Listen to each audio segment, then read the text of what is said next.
So hello everyone, welcome to Prasasanik Gurukul.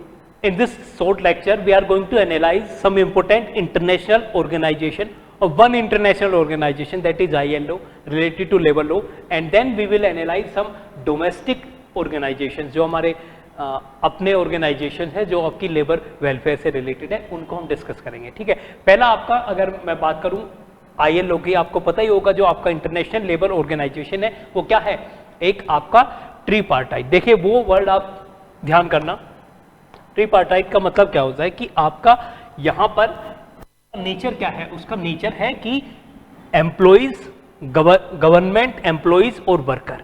ठीक है, इन तीनों का ये ऑर्गेनाइजेशन है। यहाँ पर जो कंसल्टेशन होते हैं, यहाँ पे जो कन्वेंशंस होती हैं, उनमें गवर्नमेंट के रिप्रेजेंटेटिव भी होते हैं, एम्प्लॉइज जो होते हैं, ऑर्गेनाइजेशंस जो होते हैं, इंडस्ट्री जो है उसके आपके रिप्रेजेंटेटिव भी होते हैं और वर्कर्स के रिप्रेजेंटेटिव भी। ठीक है, और ये एक क्या है आपकी, ये एक कैसी एजेंसी है, स्पेशलाइज्ड एजेंसी। देखिए ये टर्म, ये क्वेश्चन आपसे पूछा जा सकता है, क्या है आपकी स्पेशलाइज्ड। और पहली स्पेशलाइज्ड एजेंसी थी ये आपकी यूएन की काफी स्पेशलाइज्ड एजेंसी है। जैसे बहुत सारी एजेंसी है, यूनेस्को की हम बात करते हैं, बहुत सारी एजेंसी है और स्पेशलाइज्ड एजेंसी है। ये पहली थी, पर जो पहली एजेंसी थी स्पेशलाइज्ड वो ये थी। ये इसका फॉर्मेशन कब हुआ था, 1919। ठीक है, इसका फॉर्मेशन हुआ था। और इंडिया क्या है, India is one of the founding member. ठीक है, और इंडिया में जो पहला लेबर ऑफिस था वो स्टार्ट हुआ 1928 में। ठीक है, ये फैक्ट ऐसे हैं जो आपके ILO से रिलेटेड एग्जामिनेशन, आपको तीनों चीज याद रखनी है। और अगर बात करूं मैं मेंबरशिप की, तो ILO में एट प्रेजेंट आपके 187 मेंबर हैं।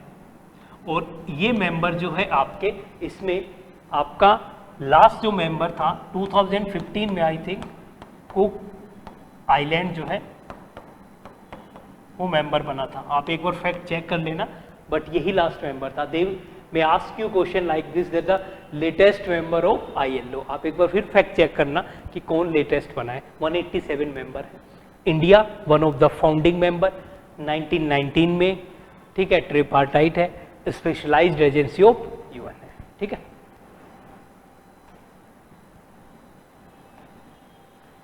नेक्स्ट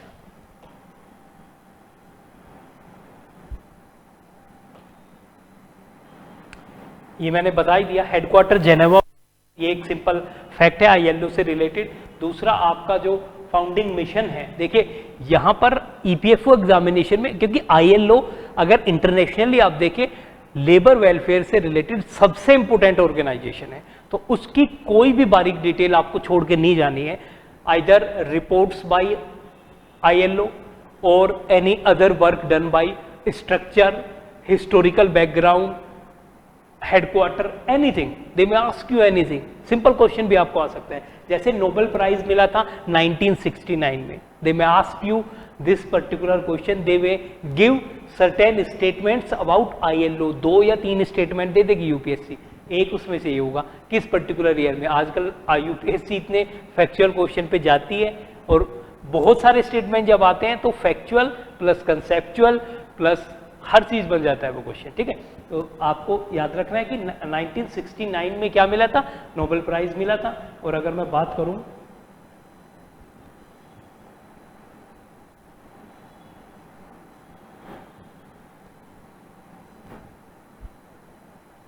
ठीक है,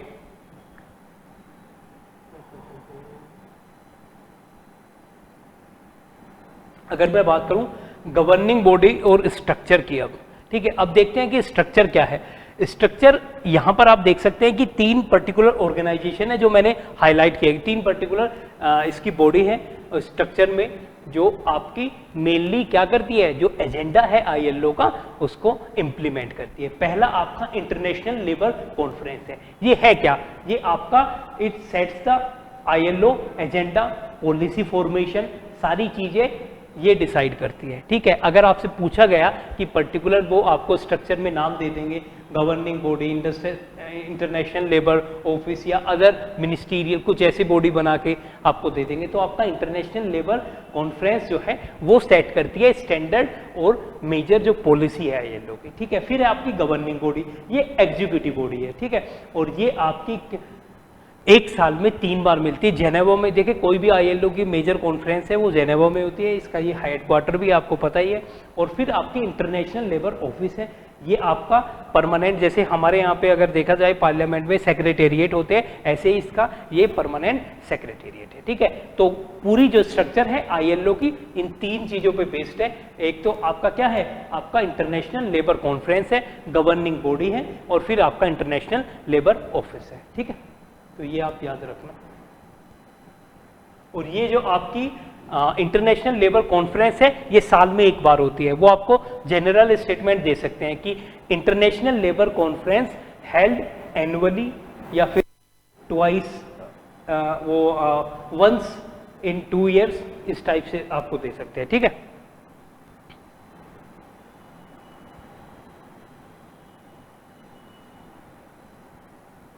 अब नेक्स्ट है आपका इंपोर्टेंट कन्वेंशन। देखिए, ये सारी कन्वेंशन आपको याद रखनी है।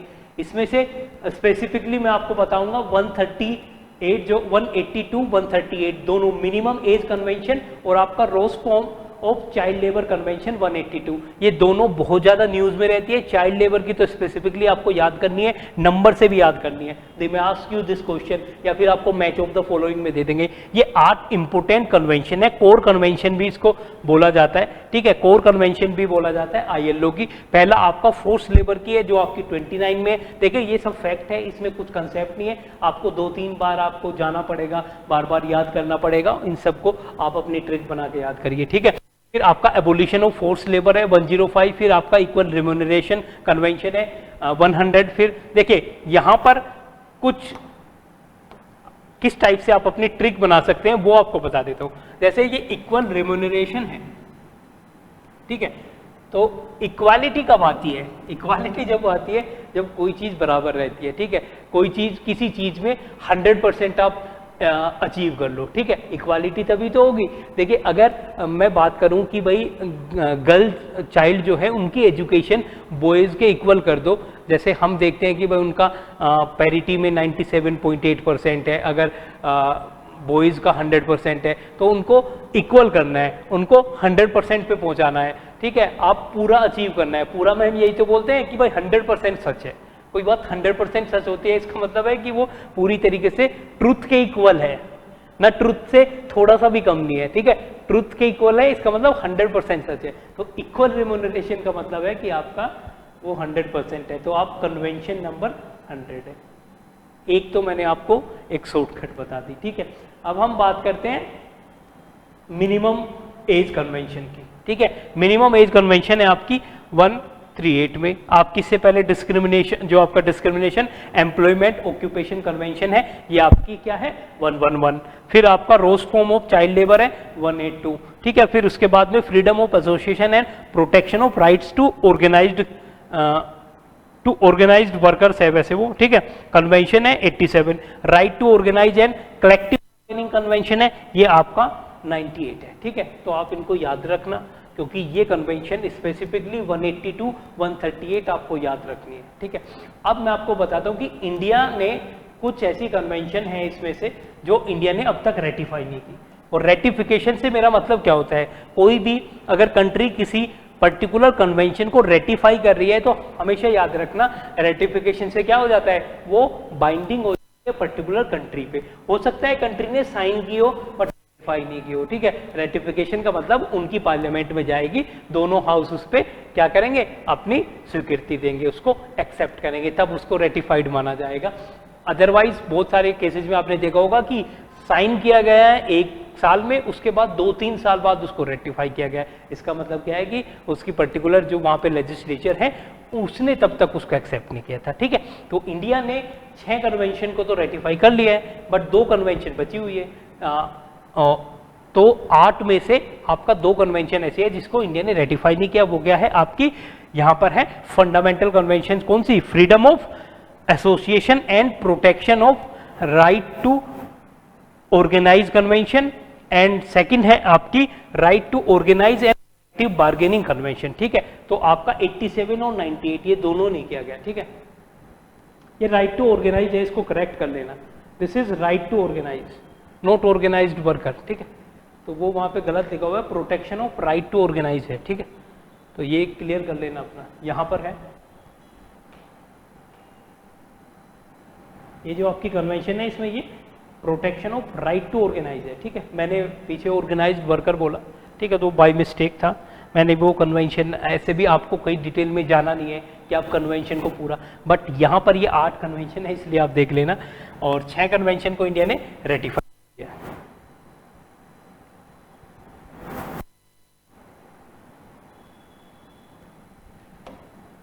Next you can see the important report of ILO। तो ये 2 इम्पोर्टेंट रिपोर्ट है जो ILO पब्लिश करता है, एक आपका वर्ल्ड ऑफ वर्क रिपोर्ट, दूसरी है आपका world employment and social outlook. ये इंपॉर्टेंट रिपोर्ट है जो आपका ILO पब्लिश करता है। अब नेक्स्ट आते हैं हम अपना डोमेस्टिक ऑर्गेनाइजेशन जो आपका लेबर वेलफेयर से रिलेटेड है। ये है आपका एम्प्लॉयज प्रोविडेंट फंड ऑर्गेनाइजेशन, जिसका आप एग्जामिनेशन भी दे रहे हैं। ठीक है, EPFO का अगर आप एग्जामिनेशन दे रहे हैं तो ये आपका ऑर्गेनाइजेशन है। ये ऑर्गेनाइजेशन किसके अंडर वर्क करता है, तो ये आपका ministry of labour and employment है। यहाँ पर जो है वर्ड में भूल गया, मिनिस्ट्री यहाँ पे स्किप हो गया, तो यहाँ देखना कि it is administered by ministry of labour and employment. ठीक है, ये अब कब स्टैब्लिश हुआ था, क्योंकि EPFO का एग्जामिनेशन आप देने जा रहे हैं, तो EPFO के कम से कम उसका हिस्टोरिकल बैकग्राउंड आप देखना, किस पर्टिकुलर एक्ट के थ्रू आया। आप यहाँ पे देख सकते हैं कि ये स्टैब्लिश तो कर दिया गया था 15 नवंबर 1951 को। देखिए वहां पे आपको 1952 का ये एक्ट है, बट उससे पहले ऑर्डिनेंस के थ्रू आपका EPFO स्टैब्लिश कर दिया गया था 15 नवंबर। यहाँ पे आप देख सकते हैं ये हाईलाइटेड है 1951 में, तो यहाँ पे कंफ्यूज वो कर सकते हैं कि EPFO वाज स्टैब्लिश्ड इन 1952। हमें याद रहता है ये act employees provident fund act 1952 है, बट ऑर्डिनेंस के थ्रू EPFO को पहले लेके आया गया था। ठीक है, फिर ये एक्ट आया, उसने स्टैट्यूटरी स्टेटस दे दिया। ठीक है, और फिर आप देख सकते हैं कि ये बिल जो इंट्रोड्यूस हुआ, ठीक है, ये फैक्ट आपके लिए जरूरी नहीं है कि बिल नंबर 15 था ये। और ये 3 पर्टिकुलर स्कीम है जो कि इम्प्लीमेंट की जाती है, एडमिनिस्टर की जाती है EPFO द्वारा। इन तीनों को डिटेल में हम देखेंगे जब हम स्कीम पढ़ेंगे, बट आप देख लीजिए कौन कौन सी स्कीम है। आपकी employees provident fund scheme, simple आप इसको तो ऑप्शन में लगा ही देंगे। दूसरा एम्प्लॉइज पेंशन स्कीम 1952, ये आप ध्यान रखना, ये ईयर 1952 में आई EPS। फिर आपका employees deposit linked insurance scheme, ये आपकी 1976 की स्कीम है, तो ये भी आपको फैक्ट याद रखना है कि 1976 में आई, ये 1995 में आई, ये तो आपकी 1952 की स्कीम है। ठीक है, तीनों स्कीम को इम्प्लीमेंट एडमिनिस्टर कौन करता है, EPFO ऑर्गेनाइजेशन। तीनों के बारे में डिटेल में हम देखेंगे क्योंकि ये आपके एग्जामिनेशन पॉइंट ऑफ व्यू से बहुत इंपॉर्टेंट है। ठीक है, अभी हम नेक्स्ट चलते हैं। आपका ये आपका देखिए जो आपका एम्प्लॉइज स्टेट इंश्योरेंस कॉरपोरेशन है, इसमें ज़्यादा आप डिटेल में मत जाना, बस इसको देख लेना कि ये किस पर्टिकुलर एक्ट के थ्रू कब आया था। तो ये आपका कब 1948 का जो एक्ट था उसके थ्रू आया था। स्टैट्यूटरी है आपका, क्यों, क्योंकि किसी पर्टिकुलर एक्ट के थ्रू। देखिए इसमें भी आप ध्यान रखना, आप लेबर लॉ पढ़ रहे हैं, वैसे भी अगर यहाँ पे लॉ की बात होती है तो आपसे पूछ लिया जाता है सिंपली कि 3 टाइप के ऑर्गेनाइजेशन आप देखिए। एक ऑर्गेनाइजेशन क्या रहेगा आपका, कॉन्स्टिट्यूशनल ऑर्गेनाइजेशन कौन से है, जो आपके कॉन्स्टिट्यूशन के किसी पर्टिकुलर प्रोविजन में गिवन हो। जैसे हम बात करते हैं किसी भी, आप ले लो इलेक्शन कमीशन की बात कर लो, आप कैग की बात कर लो आप, ठीक है, ये सब क्या है आपके कॉन्स्टिट्यूशनल बॉडीज। ठीक है, कॉन्स्टिट्यूशनल बॉडीज है। ठीक है, अब हम बात करते हैं statutory.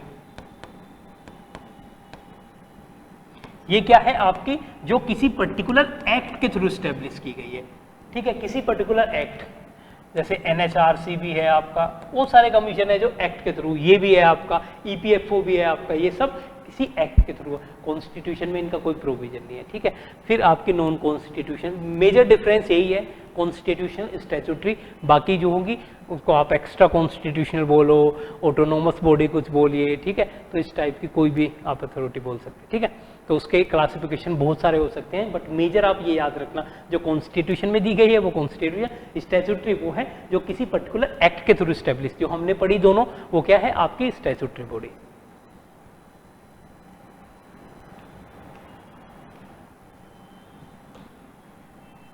Next, there are three important these institution, or you can say three important institution that plays a major role, that play a major role in welfare in India, ठीक है। लेबर के वेलफेयर में बहुत important role play करते हैं। 3 institution है, मैं इसलिए बताऊंगा क्योंकि वो आपको दे सकते हैं पर्टिकुलर इंस्टीट्यूशन, पूछ सकते हैं कहाँ पे स्टेब्लिश है, ये फैक्ट आते हैं ईपीएफओ में। पहला है आपका वीवी गिरी नेशनल लेबर इंस्टीट्यूट, ये आपका नोएडा में है। ये सारी चीज़ें आपको मैं नहीं बताऊंगा, एक रजिस्टर्ड सोसाइटी है, ये सब क्वेश्चन नहीं आएगा, बट सिंपली आप यहाँ पे देख लेना कि ये नोएडा में स्टैब्लिश है।